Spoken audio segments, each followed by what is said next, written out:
नमस्कार, आप देख रहे हैं फोरम 4। मैं प्रभात और इस वक्त हम बात करने वाले हैं जिस तरीके से 2024 का चुनाव नज़दीक है और उसके पहले आप देख रहे हैं विभिन्न जगहों पर, चाहे वो मणिपुर की घटना हो, चाहे हरियाणा में तमाम जगहों पर देख रहे हैं सांप्रदायिक दंगे हो रहे हैं। मैम, क्या कहना चाहेंगे जिस तरीके से सांप्रदायिक दंगे हो रहे हैं और कई जगहों पर जातीय संघर्ष चल रहा है और उस पर अभी तक बीजेपी कंट्रोल नहीं कर पा रही है?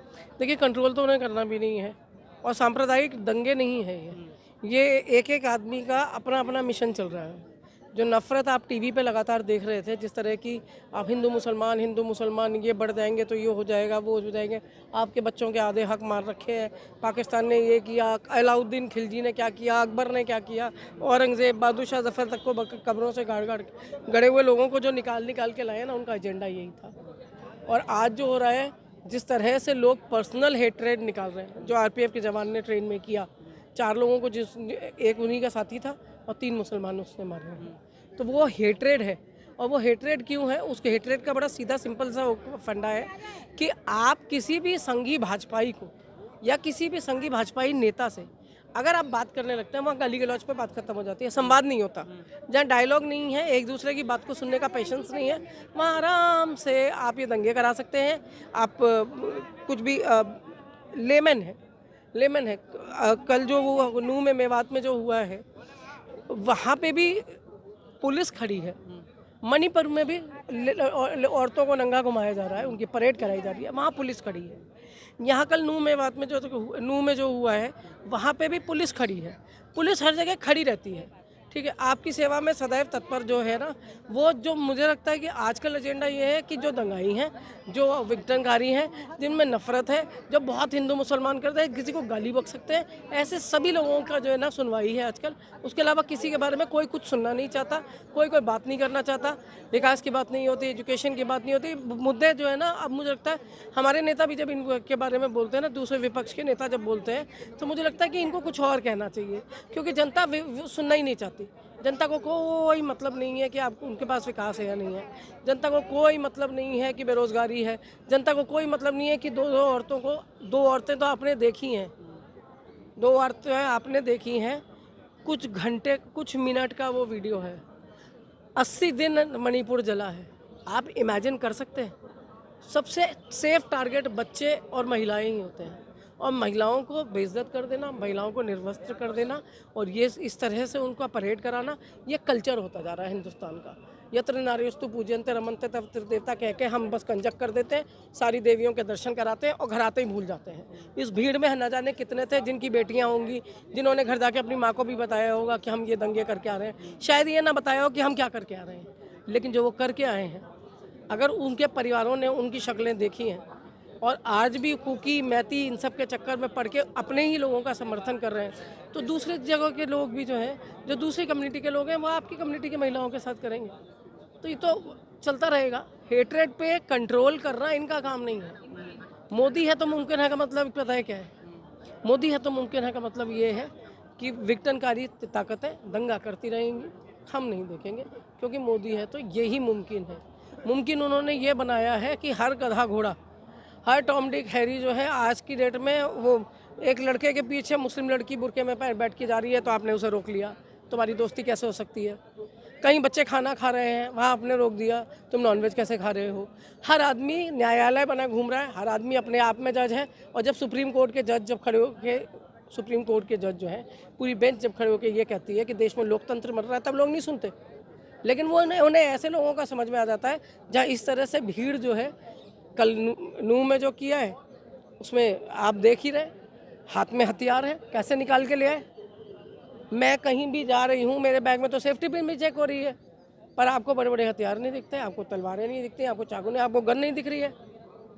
तो रेलवे वाली जो घटना है उसमें वो जो वीडियो आया है उसमें बयान आया है कि वो कह रहा है कि जो हिंदुस्तान में रहना है तो योगी मोदी को वोट करना है। उस आदमी को पहले मार देना चाहिए। वो कितना भी मेंटली रिटार्डेड है, आप उसे बता रहे हैं, तो आरपीएफ का जवान क्यों था? वो क्यों अभी तक अपनी नौकरी पे बना हुआ था? अगर वो मेंटली अनस्टेबल था, उसके हाथ में आपने गन भी दे रखी है, अनस्टेबल आदमी के गन। मतलब पुलिस महकमा जो है या फोर्सेस जो हैं, वो खुद को स्टूपिड साबित करना चाहते हैं कि हमें तो पता ही नहीं था कि हमारे बीच में एक ऐसा जो है ना, इस तरह का मेंटली अनस्टेबल आदमी घूम रहा था और हमें पता ही नहीं चला कि क्या हो गया उसके साथ। तो ये जो है ना, ये बचकानी हरकतें बंद करें। देश जो है ना समझदार है, बोलता नहीं है, वो इसलिए नहीं बोलता कि ट्रोल नहीं होना चाहता। जिस दिन आप इस ट्रोलिंग की आदत डाल देंगे ना, उनकी भाषा में उनको बात करने की आपको समझ आ जाएगी। सड़क पे आपका डिबेट हो रहा है, सामने वाला बदतमीजी कर रहा है, 2 चांटे आप भी दीजिए। आप मरने के लिए तैयार मत रहिए। वो ईंट उठा के मार रहा है तो पत्थर उठाने की हिम्मत रखिए, तभी आप इस सरकार का मुकाबला कर सकते हैं, नहीं तो नहीं कर सकते। जिस तरीके से इंडिया पर लगातार हो रहा है बीजेपी की तरफ से कि इंडिया, इंडियन मुजाहिदीन और तमाम चीज़ों से लिंक किया जा रहा है पीएफआई वगैरह से, क्या कहेंगे इंडिया, क्या वास्तव में अब इंडिया नाम की वजह से कुछ उसमें बदलाव आया? देखिए, इतिहास में जिस आदमी ने इतिहास को खड़े होके ये कह दिया हो कि पहले लोग 2014 से पहले लोग शर्माते थे कि अरे कहाँ पैदा हो गए, तो उसके मन में देश के प्रति प्यार सद्भाव तो वैसे भी नहीं है। वो इसको इंडिया कहें, हिंदुस्तान कहें, कुछ भी कह लें, कल और कुछ नाम रख देंगे, अखंड भारत के नाम पे कुछ भी रख देंगे, तो कोई फ़र्क नहीं पड़ने वाला।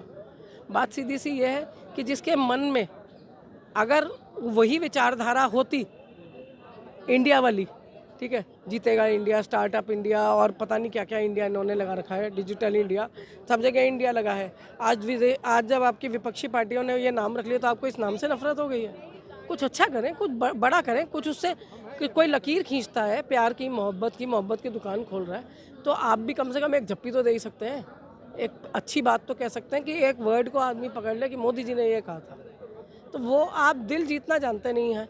पोस्टरबाजी से आप हीरो बने हैं, तो कब तक बने रहिएगा, कब तक बने रहेंगे? लेकिन शरद पवार जी जब मिलते हैं मोदी जी से और आज जो है मंच साझा कर रहे हैं, तो क्या लगता है? देखिए, ऐसा है कि विपक्ष की पार्टियां अपना जो कहना चाहिए उसको अपना जो उसका कहना चाहिए कि एक व्यवहार जो है उसको भूली नहीं है, सद्भाव को भूली नहीं है और डिसिप्लिन में रहना जानती हैं।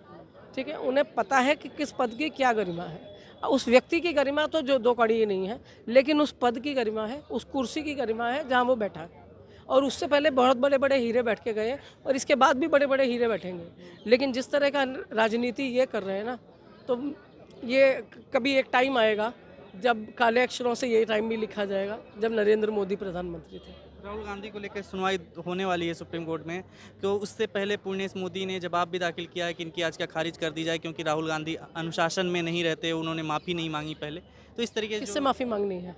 आप गांधी को कुछ भी बोल दो, गांधी को गोली मार रहे हैं इन्हीं के, वो जो है वो डेमो कर करके दिखाते कि देखिए हमने गांधी को मार दिया।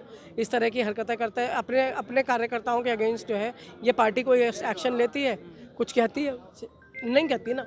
तो जब, और राहुल गांधी ने ऐसा कुछ गलत नहीं कहा, सवाल यही था कि सारे मोदी मोदी भाग रहे हैं, तो ऑब्वियसली आप किसी उससे पूछोगे, मेरे ही नाम का कोई और भी भाग रहा होगा तो मुझसे भी पूछा जाएगा कि भाई ये आपकी साठगांठ तो नहीं है।